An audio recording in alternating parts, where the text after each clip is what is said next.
আসসালামু আলাইকুম। আজকে বুধবার, সময় এখন সকাল 6টা।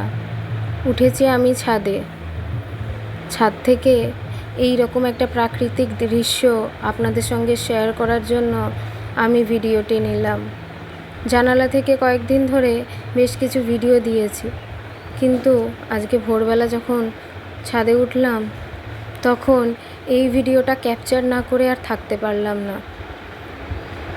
আজকাল আমরা মানুষেরা কতটা শৌখিনতায় নিমজ্জিত হয়ে গেছি যে শহরের ইট পাথরের মধ্যে আমরা গ্রামের ঐতিহ্যগুলোকে আস্তে আস্তে অবলুপ্তির পথে ঠেলে দিচ্ছি। এই যে আমি এখন আপনাদেরকে একটা মাটির দোতলা বাড়ি দেখাচ্ছি। এই যে পাকা বাড়ির পাশে যে বাড়িটা দেখতে পাচ্ছেন, টিনের ছাউনি করা, এটা হলো মাটির দোতলা বাড়ি। আসলে এই রকম বাড়ি এখন আর গ্রামে খুব একটা বেশি দেখা যায় না।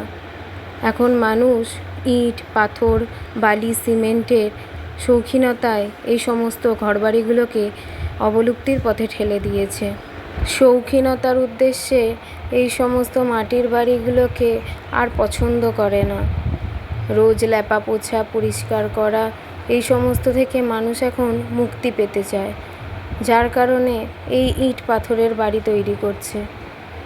আমাদের গ্রামে একটা সময় প্রচুর মাটির বাড়ি ছিল, দোতলা, তিনতলা বাড়িও ছিল, কিন্তু এখন আর সেই বাড়িগুলোকে দেখা যায় না।